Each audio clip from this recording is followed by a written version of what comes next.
का नाम किसी ने लिया ही नहीं। ये देखिए महिमा समृद्ध महापुरुष की। मुक्ति दिवस निर्धारित है, जिसने मुक्ति दिवस निश्चित किया है कि कहते हैं हमारा दिन तारीख सब निश्चित है, जिनको मैंने नाम दान दिया इन सबको मुक्ति द्वार पहुंचाऊंगा। आप बात को पहले समझिए तो ये हिंदुस्तान की धरती पर कभी किसी ने ये दिवस के बारे में न निश्चित किया, न निर्धारित किया और न किसी ने वादा किया। जिसने मुक्ति दिवस बनाया, क्या वो बिना मुक्ति दिए चला जाएगा? फिर मुक्ति दिवस का मतलब क्या होगा? इस पर्व की महत्ता क्या होगी? कम से कम नाम दान लिया हो, गुरु परिवार में सम्मिलित हुए हो, तो अपने गुरु की महिमा तो समझो। कुछ क्या महिमा है, किसी की समझ में कुछ नहीं आ रहा। वो मुक्ति दिवस का पावन पर्व झारखंड प्रांत में गढ़वा जिले में मनाया जाएगा और होली का भी वही पर्व। ये दोनों कार्यक्रम एक ही जगह पर संपन्न होंगे। 10 दिन का कार्यक्रम, 10 दिन का कार्यक्रम है। अब आप सोचिए कि विधिवत संदेश वहां पर होगा, यहाँ तो समय नहीं मिलता। अब 3 दिन में क्या मैं बताऊं आपको? आप देखो, बताने चला तो 4 घंटे निकल गए और मैंने भी कुछ कहा भी नहीं, केवल शुरुआत की आपके सामने। जय गुरुदेव, जय गुरुदेव, जय गुरुदेव, जय गुरुदेव। नाम किसका? जय गुरुदेव। नाम किसका? जय गुरुदेव। नाम किसका? प्रभु का प्यारा नाम। देखो कल का बात समझिए। 7 बजे, सुबह 7 बजे एक प्रार्थना बोलकर एक लाइन में महिलाएं, एक में पुरुष, हाथ में झंडा लेकर, कोई किसी तरह की नारेबाजी नहीं करेगा, केवल जय गुरुदेव नाम प्रभु का उच्चारण करेगा। अरे प्रभु के नाम से काम होगा और भाषण स्पीच से पाना कुछ नहीं काम होगा। इस बात को समझना चाहिए। और कितने जन्मों का कर्म करने से आप फुर्सत पा जाओगे। ये बहुत बड़ा अभियान रहस्यमय है। गूढ़ो तत्न संत दुराऊ, गूढ़ राज को संत महापुरुष कभी छिपाते नहीं। ये लाभ से जीवों को कभी वंचित नहीं रखते, साफ खोल के कहते हैं। कल आपको ये लाभ मिलने जा रहा है। एक अनोखा दृश्य इस मैदान में आपको मिलेगा। कोई नहीं सोचता था इस जंगल में इतने लोग आ जाएंगे। हमने कहा जब सत्संग प्रसारित होगा वायुमंडल में, जब ये गूंजेगा तब किसको किसको पकड़ के लाएगा, किसके कान तक सूचना पहुंचाएगा। अरे तुम इस राज को क्या जानो? ये इंसान की बस की बात है, कोई कर दे। ये काम नहीं इंसान का, एक काम है प्रभु का। जब प्रभु का काम है वो अपना खुद ही करेगा और कर रहा है हर जगह। आप देख लीजिए, ये बात आपको समझनी चाहिए। अब मैं आपके दर्शन के लिए नीचे बैठ जाऊंगा, क्योंकि आप इच्छा लेके आए हो कि जरा मिल लें, देख लें इनको कौन है, क्या है, नकली है कि असली है। ये सब तुम्हारी शंकाओं का समाधान। मैं तो कुछ बनता नहीं हूं, मैं कुछ नहीं बनता, क्योंकि आपने जिनको बनाया, बना के लखनऊ और दिल्ली भेजा, उन्होंने तुम्हारा कोई काम बनाया? तुम्हारा तो कोई काम नहीं बनाया। फिर मैं ये बनने बनाने वाला काम ये नहीं। मुझे जो आदेश हुकुम अपने गुरु का हुआ है मैं उसका पालन कर रहा हूँ और आपसे भी कहता हूँ आप भी पालन करिए। गुरु की महिमा समझो। तो आज भगवान राम की पूजा क्यों हो रही? अगर उन्होंने अपने गुरु वशिष्ठ और विश्वामित्र के आदेश हुकुम को न माना होता आज उनको कोई नहीं जानता। भगवान कृष्ण की पूजा क्यों हो रही? उन्होंने अपने गुरु संदीपन जी के आदेश हुकुम को माना, आज उनकी पूजा हो रही। वो तो गुरु मिले तब उनकी पूजा हो रही, तुम्हें तो सदगुरु मिले तुम्हारी कैसी पूजा होगी, वो तो आपने समय अपना अपने हाथ से निकाल दिया और शंका संदेह बोल ब्रह्म में आप चले गए, कुछ नहीं मिला आपको। कल मौका मिलेगा, वैसे मंच पर तो जरूर आऊंगा, लेकिन कै बजे फुर्सत मिलेगी ये तो मैं नहीं बता पाऊंगा। अगर कन्याएं ज्यादा आ गई तो समय वही चला जाए। 11:30 बजे कन्याओं का समय है और 12:30 बजे ग्रामीण लोगों को भोजन प्रसादी का समय, ये सब बता देना ताकि लोग समय से आकर और समय का लाभ उठा सके। जय गुरुदेव, जय गुरुदेव, जय गुरुदेव। नाम किसका? जय गुरुदेव। नाम किसका? जय गुरुदेव। नाम किसका? प्रभु का प्यारा नाम। अब आप सबके दर्शन के लिए मैं नीचे बैठ जाऊं, आप लोग लाइन में खड़े होकर देखो, एक तपस्या भी आप कर रहे हो। जो सबसे पीछे खड़ा होता है उसकी तपस्या मानी जाती है कि तपस्या करके वो अपना दर्शन देने आया। तो ऐसे सेवक सेवादार को प्रणाम करना, उसका दर्शन करना, ये तो सबसे महत्वपूर्ण चीज है। अभी आप समझते नहीं, गुरु नवे जो शिष्य को सच्चा साधु जान। कबीर साहब ने क्या कहा था? जो गुरु शिष्यों को नमन करता है, प्रणाम करता है, वही सच्चा साधु है। वो अपने लिए प्रणाम नहीं कराता, अपनी पूजा नहीं कराता, अपना महत्व कभी नहीं, अपने को सदगुरु कभी नहीं कहता। वो अपने को सेवक कहता कि मैं सेवक हूं और हमको इन जीवात्माओं की सेवा के लिए भेजा गया, तो मुझे तो सेवा करने से फुर्सत नहीं। और तुम कहते हो वो गुरु बन गए, वो संत बन गए, वो सदगुरु बन गए। ये कामयाबी इस दरबार में ये काम नहीं होता। यहाँ सबका काम बनाया जाता, अपना काम नहीं बनाया जाता। इसीलिए सच्चा दरबार इसी को कहते, जो सबको लाभ दे, सबका कल्याण करे, सबकी परेशानी दूर करे और अपने को परेशानियों में रखे और सबके दुख तकलीफ को अपने ऊपर ले। कहते ये है काम, ये काम। तो हमको तो अपने काम से फुर्सत नहीं। यहाँ कहते हो गुरु जी बन गए, वो संत जी बन गए, वो सदगुरु बने। अरे भाई ये कोई बनने बनाने का काम। मैं क्या कर रहा हूँ आप देख रहे हो, क्या आपको बता रहा हूँ ये भी देख रहे हो, क्या लोगों को दे रहा हूँ ये भी देख रहे हो, और बदले में कुछ नहीं ले रहा हूँ ये भी आप देख।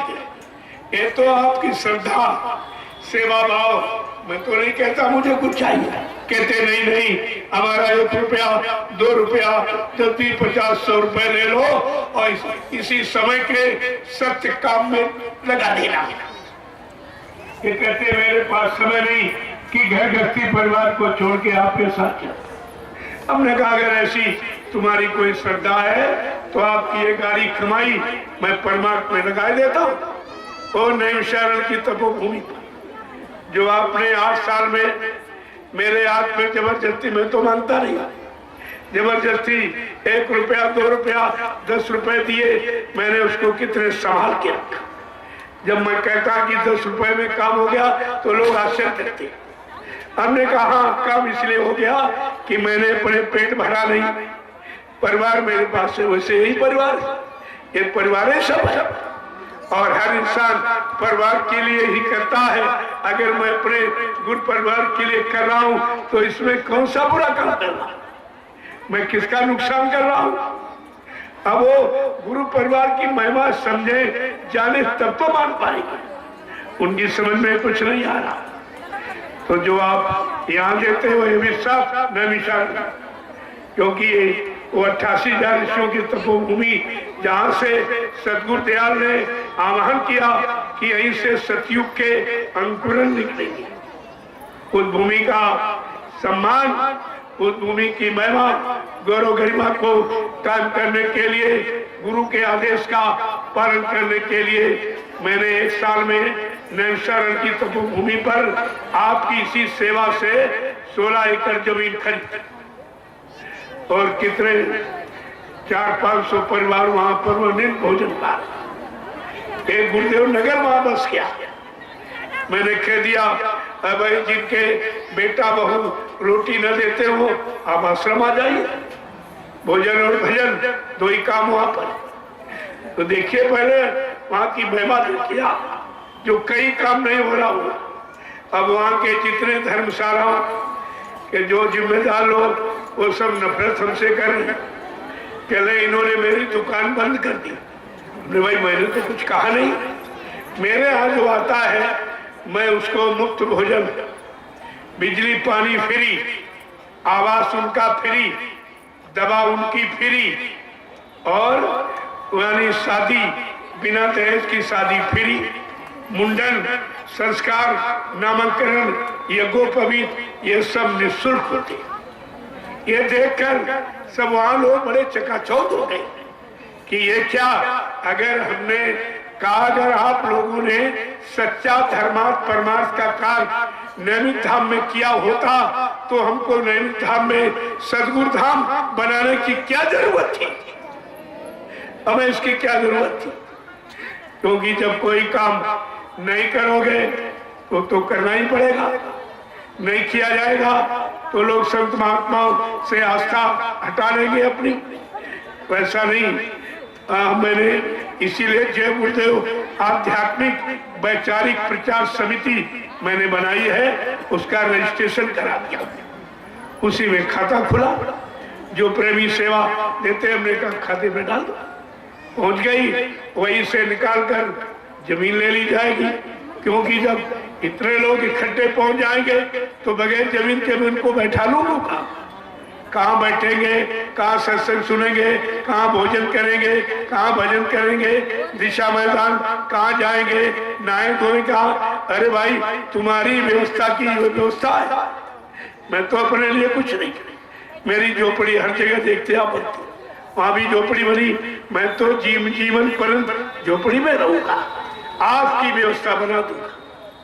क्योंकि आप मानते नहीं, जबरदस्ती कहते हो हमारा 1 रुपया 2 रुपया 10 50 100 रुपए ले लो और इसी धर्मार्थ परमार्थ पे लगा देना। तो हमने कहा ठीक है लगा दूंगा, मेरे पास तो कुछ नहीं। ये कपड़े आप लोग देते तो कपड़े पहनता नहीं, आपने दे दिया तो पहन लिया। 1 रोटी दोपहर एक साथ 2 रोटी का खर्चा वो भी आप लोग देते। तुम्हारी रोटी खाता हूँ, तुम्हारे दिए कपड़ा पहनता हूँ, तुम्ही ने गाड़ी दे दी, मैं तो पैदल प्रचार करता साइकिल से। लोगों ने कहा नहीं हिंदुस्तान बहुत बड़ा है, और तमाम स्वार्थी लोभी लालचियों ने गुरु परिवार में विघटन कर दिया। गुरु की शरण से लोगों को बहुत दूर यानी घसीट के कर दिया।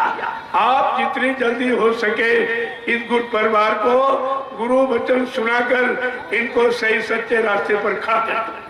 तो मैं तो आपके आदेश का पालन करता हूं। इसी गाड़ी में तेल डालकर जो आप 1 2 10 20 50 देते हो, मैं इसी में डालकर हवन कर दूंगा। सारे हिंदुस्तान में तेल का हवन करके गुरु की हकीकत का पर्दाफाश कर दूंगा।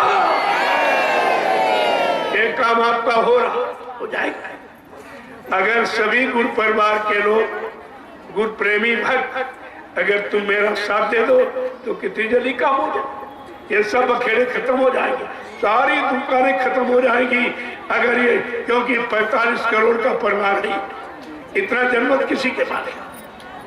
तो मैं तो गुरु परिवार के प्रेमियों से प्रार्थना करता हूँ कि सब लोग अगर साथ दे दो तो ये काम बहुत जल्दी हो जाए। मैं कोई अपने लिए तो मांगता नहीं, अपने लिए तो कभी 1 रुपया भी आपसे नहीं मांगता, क्योंकि हमको उसकी जरूरत। मैं कोई फल फूल मेवा तो खाता नहीं, खर्चे क्या, कोई मतलब यानी घी तेल तला मैं भोजन सेवन नहीं करता, मीठा मैं खाता नहीं। 1 रोटी दोपहर एक साथ हर गरीब के घर में मिल जाएगी।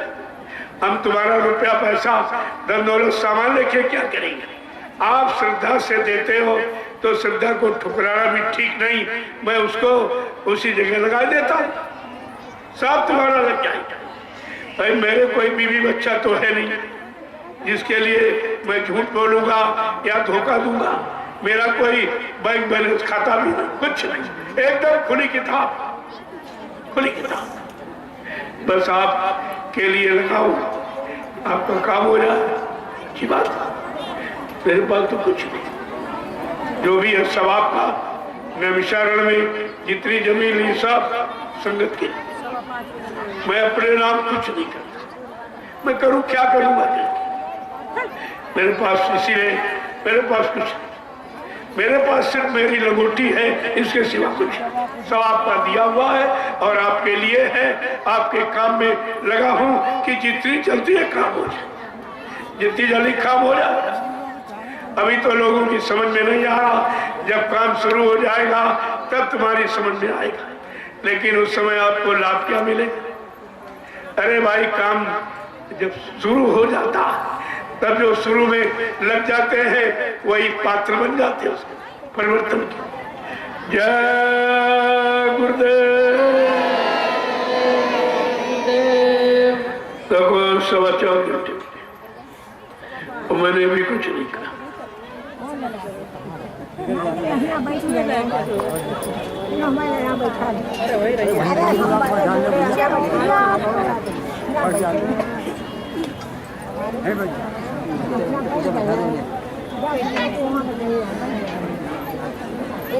माता जी ने घुसता है इसके बाद